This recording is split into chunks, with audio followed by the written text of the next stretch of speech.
리오넬 메시, 조르지니오, 레반도프스키 등 일찍이 예상됐던 선수들도 있었던 반면 페드리, 시몬 키에르 등 예상치 못했던 이들도 포함됐습니다.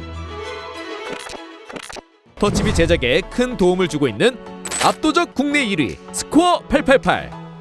스팔은 건전한 스포츠 승부 예측 게임 문화를 선도합니다.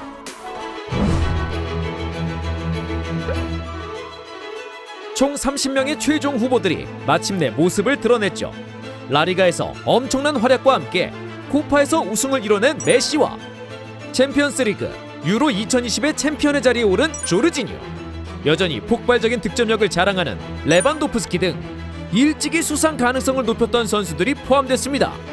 뿐만 아니라 월드클래스로 성장한 음바페, 5회 수상에 빛나는 호날두, 인간계 최강 네이마르까지 우리에게 익숙한 선수들도 보였죠.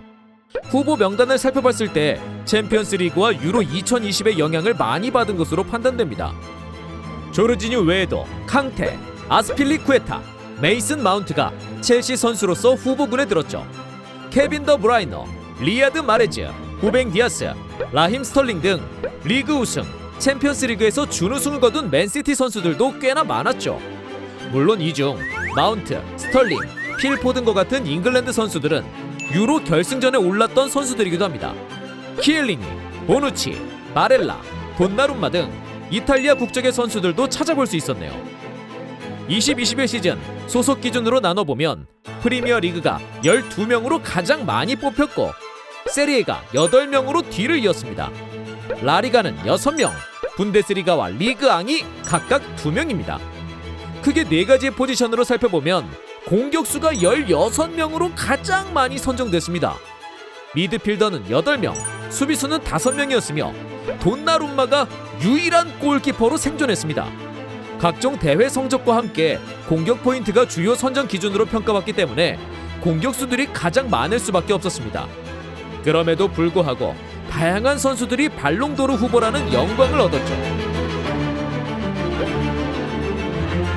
물론 납득이 가는 선수들이 대부분이었습니다만 개인적으로 아쉬운 부분이 좀 있었습니다. 특정 선수를 언급하기엔 어렵지만 분명히 물음표가 붙는 이름들이 있죠. 지난 20-21 시즌의 활약상을 감안했을 때 30인 명단 안에는 무조건 들어가야 할 선수들이 있다고 생각했습니다. 예를 들면 아틀레티코의 우승과 함께 골키퍼 포지션으로 라리가 MVP를 차지한 오블락과 분데스리가를 제패한 바이언의 키미히, 밀러입니다. 게다가 유로 2020의 성적이 충분히 반영된 것으로 보이는데 키에사가 없다는 것과 풀백이 단 한 명도 후보군에 뽑히지 않았다는 부분도 조금은 의아했습니다. 맨시티 선수들이 많았기에 워커의 등장을 기대했기 때문입니다. 또한 선수들의 2020년도 활약상이 묻혔다는 것도 안타까웠습니다. 팬데믹 사태로 2020 발롱도르가 취소됐던 것은 어쩔 수 없었지만 그만큼 2020년도의 성적도 반영됐으면 좋았을 것이라고 생각했습니다.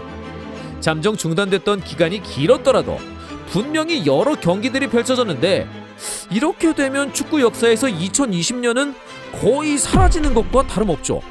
개인적인 욕심으로는 이번 발롱도르의 명칭을 2020, 2021 발롱도르로 바꾸고 2020년도의 활약상도 적용하면 어떨까 싶기도 하네요. 각종 해외 언론, 전문가들, 그리고 베팅 업체들마저 메시의 수상 가능성이 가장 높다고 평가하고 있습니다. 메시가 만약 2021 발롱도르를 받을 경우 7번째 수상이 되는데 과연 미래에 누가 이 기록을 깰 수 있을까요? 30세가 훌쩍 넘은 나이에도 여전히 건재함을 자랑한 메시는 2021년에 들어 37골, 14도움을 기록했습니다. 비록 리그 성적은 아쉬웠지만 코파 델레이에서 챔피언의 자리에 올랐으며 코파 아메리카에서 우승을 하며 생애 처음으로 국가대표로서 트로피를 들었습니다. 50개가 넘는 공격 포인트에다가 2개의 트로피를 수집하며 발롱도르 파워랭킹 1위를 달리고 있습니다. 비록 파리 생제르맹으로 둥지를 옮긴 후 득점력이 줄어들긴 했지만 누가 뭐라 해도 발롱도르 1순위라는 부분에는 의심의 여지가 없습니다. 그리고 메시와 함께 유력한 후보로 거론되는 이들이 2명 더 있죠. 먼저 레반도프스키입니다. 사실 레반도프스키는 2020 발롱도르의 유력한 수상 후보였습니다. 엄청난 퍼포먼스를 자랑했던 만큼 경쟁자가 없을 정도였죠. 하지만 발롱도르가 취소되며 아쉬움을 삼켰으나 그의 활약은 멈추질 않았습니다. 2021년 1월부터 50득점을 터뜨렸고 8개의 어시스트를 제공했죠. 특히 2월 15일부터 리그, 챔피언스리그, 컵대회 등에서 19경기 연속 득점이라는 괴물같은 기록을 세우기도 했습니다. 분데스리가와 클럽 월드컵에서 챔피언의 왕좌에 오르며 트로피를 추가했는데 이러한 지표를 봤을 때 메시와 어깨를 나란히 해도 큰 무리가 없죠. 남은 2개월 동안 얼마나 더 좋은 퍼포먼스를 보여줄지, 이를 바탕으로 세간의 평가를 뒤집을 수 있을지 지켜봐야 할 것입니다. 또 다른 한 명은 조르지뉴입니다. 사실 메시가 코파 아메리카에서 우승컵을 들기 전까지만 해도 조르지뉴의 수상 가능성이 꽤나 높게 책정되기도 했죠. 5골 2도움으로 공격 포인트는 적었지만 미드필더로서 환상적인 경기력을 선보였습니다. 투헬 감독이 부임한 첼시에서 중원의 핵심으로 거듭났고 끝내 챔피언스리그 우승이라는 영광을 누렸죠. 또한 이탈리아 대표팀의 일원으로서 알토란 같은 활약을 펼치며 유로 2020의 챔피언으로 등극했습니다. 적은 공격 포인트와 미드필더임에도 조르지뉴가 수상 후보로 거론되는 이유는 2021년에 열린 최고 권위 대회 2개에서 모두 우승을 차지했기 때문이죠. 다만 이전의 역사들을 살펴봤을 때 단순히 퍼포먼스와 우승 트로피로만 발롱도르를 받을 수 있을지에 대해선 의문입니다. 선수의 인기와 이름값이 영향을 미쳤던 순간이 분명히 있었으니까요. 오는 12월에 결정되는 2021 발롱도르의 최종 수상자.